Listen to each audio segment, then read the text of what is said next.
Vamos a hablar nuevamente del censo que sigue generando mucha polémica. ¿En qué sentido? En el sentido de los resultados preliminares. Vamos a ver rápidamente qué número no está convenciendo a los legisladores que ahora presentan, ojo con esto, un pedido muy importante para el propio presidente de la República, Santiago Peña. El desafío, decía, es recorrer los 406.000 kilómetros cuadrados. Ahí estamos viendo la división por distritos y por la cantidad de vivienda. Ejemplos de uso, bueno, enseguida les vamos a mostrar los números, pero recordemos que somos, según el nuevo censo que se realizó el año pasado, poco más de 6 millones de paraguayos. Esto ya está generando mucha molestia. ¿Por qué? Porque según los parlamentarios, la condición actual, la cantidad de población, no condice con la cantidad real de paraguayos que somos. Y ojo, esto tiene que ver específicamente con los resultados preliminares. Por un lado, dicen, es una vergüenza y alguien nos está mintiendo. Hay mucho malestar acerca de esto.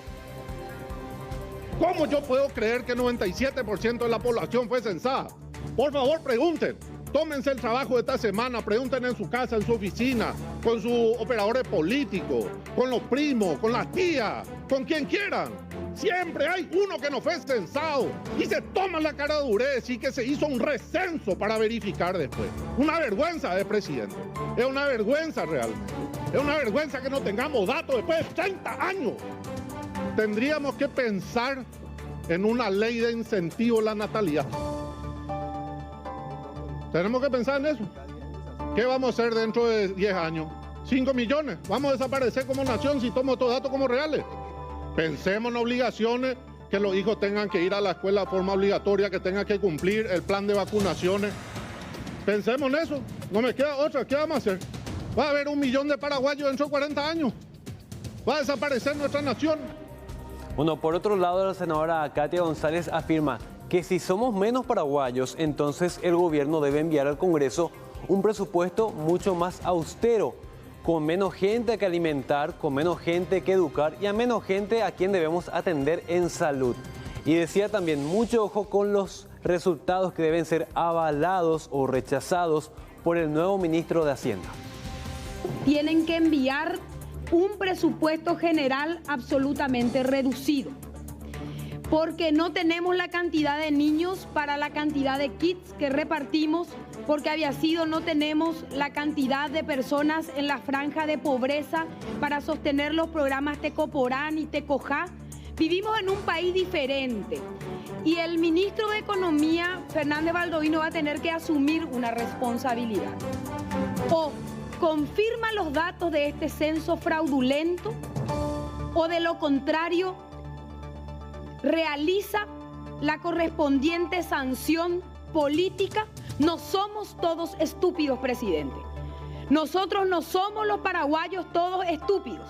Y lo que necesitamos es que se justifique estas inconsistencias que también desde nuestro despacho estamos trabajando para presentar en el cruzamiento de datos. Alguien nos está mintiendo. O nos miente el Ministerio de Salud con los nacimientos, o nos miente un censo nacional que no se hizo con la debida aplicación de técnica correspondiente para hacerlo de una manera responsable. Bueno, dos puntos muy importantes. Por un lado, Iván Ojeda, el titular del INE, va a ser convocado por el Senado para dar explicaciones. Recordemos que él fue reconfirmado en el cargo hace poco tiempo. Y por otro lado, muy importante también lo que decía esta semana el ministro de Economía, que van a contrastar los resultados del censo con lo que dice Salud Pública, con los números también del Ministerio de Educación, incluso con el registro civil, y van a constatar los números inclusive de organizaciones estudiantiles. Si esto no cuadra o no se acerca básicamente a los resultados dados por el INE, se van a tomar algunas medidas para corregir los resultados oficiales del censo. Vamos a hablar de otro polémico tema, la designación de ministros como integrantes del Consejo de Administración de la Itaipú Nacional. ¿Y quiénes son esos ministros del Poder Ejecutivo, integrantes del gabinete del presidente de la República? Son estas tres personas: Carlos Fernández Valdovinos, Javier Jiménez, quien es titular de la cartera de Industria y Comercio. Carlos Fernández Valdovinos, decíamos, ministro de Economía y Finanzas; Javier Jiménez, titular del MIC; y el canciller nacional Rubén Ramírez Lescano. Desde el gobierno dicen que estos ministros fueron designados como consejeros para equiparar al lado brasileño. Y van a ver ustedes en el siguiente material quiénes son los ministros del gobierno de Lula da Silva que integran el Consejo. Esther Weck, quien es ministro de Gestión e Innovación, ministra en realidad. Fernando Haddad, titular del Ministerio de Hacienda. Rui Costa dos Santos, ministro de la Casa Civil. Y Alexandre Silveira de Oliveira, ministro de Minas y Energía. Pero escuchemos reacciones en la Cámara de Diputados, primeramente a integrantes de la bancada oficialista. El presidente de la República está actuando en el mejor interés de nuestra nación y está poniendo a los mejores jugadores en la cancha para poder realizar la mejor negociación posible para nuestra nación. Finalmente, los cargos son ad honorem y de una u otra manera el aporte que van a estar realizando los ministros y el canciller son desde su ángulo de expertise, desde su ángulo de experiencia. Yo creo que es un acto patriótico que el presidente Santiago Peña haya sentado en esa mesa en este momento tan importante para nuestra historia a los mejores jugadores. Canta el equipo que se ha conformado, personas probas, idóneas, con una altísima capacidad. Creo que uno mira los nombres de los designados y nos da la plena confianza de que Paraguay va a tener una mesa o un equipo de negociación de altísimo nivel y donde podemos estar tranquilos en cuanto a la defensa de los intereses y los derechos del Paraguay ante el histórico momento que vamos a vivir muy pronto, que es la renegociación del anexo C de Itaipú. Y bueno, y después cada uno tiene su interpretación, ¿verdad? Unos ven de un lado de la biblioteca, como siempre decimos, y otros ven del otro lado. Lastimosamente nuestra Constitución también se presta a las interpretaciones, es muy ambigua. Es muy ambigua, dice el diputado Walter Hahn con relación a la Constitución Nacional. Sin embargo, no hay que ser un estudioso de la Constitución para entender que el artículo 241 es bastante taxativo con relación a las incompatibilidades de los ministros. Tienen además iguales incompatibilidades que las establecidas para el presidente de la República. Y ustedes saben que en el artículo 237 de la Constitución Nacional, la única responsabilidad del presidente y vicepresidente de la República es la administración del país. No puede dedicarse a ninguna otra actividad, ya sea pública o privada, y mucho menos remunerada. A propósito, el exministro de la Corte, Luis Lescano Claudio, quien integrara la Sala Constitucional de la Corte Suprema de Justicia, ¿qué decía?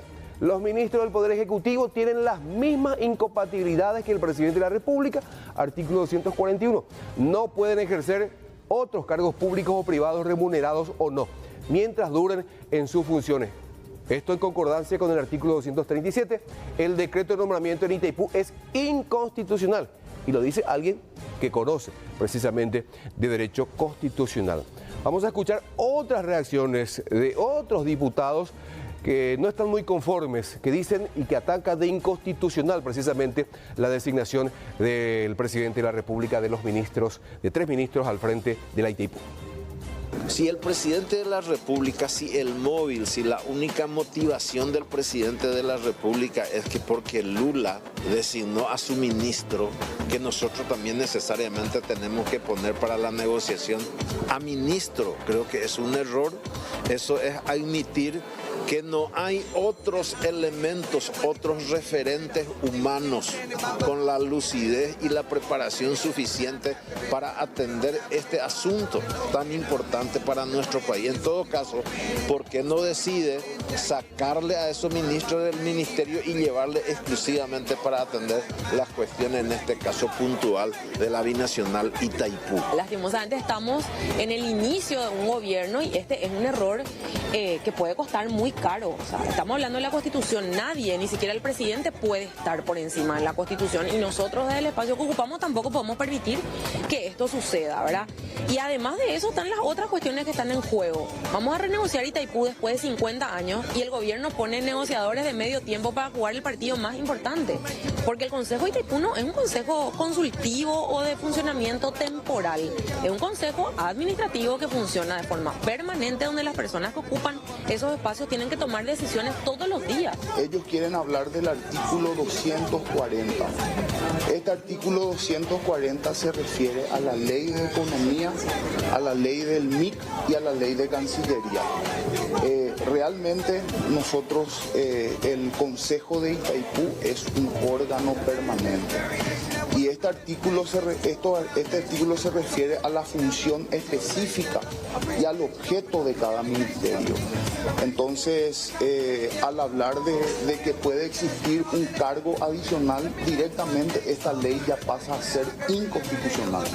Escucharon ustedes al diputado Mauricio Espínola, quien fuera asesor del expresidente Mario Abdo Benítez, hablando del artículo 240. ¿Y qué dice el artículo 240? Para ser preciso nomás, porque él habla de la Cancillería, del Industria y Comercio y del Ministerio de Finanzas, de Economía y Finanzas. En realidad, habla de que en caso de ausencia temporal de los ministros, pueden ser sustituidos por uno de los viceministros del ramo. ¿Y qué pasó hoy en el Pleno? Plantearon la aprobación de un proyecto de resolución que insta al presidente de la República, Santiago Peña, a revertir la designación de 3 ministros como consejeros de la Itaipú Binacional. ¿Saben cuál fue el resultado? 64-9 fue el resultado de la votación. Por supuesto, aplastante la derrota del grupo de parlamentarios que planteó justamente ese proyecto de resolución instando al presidente de la República a revertir su decisión.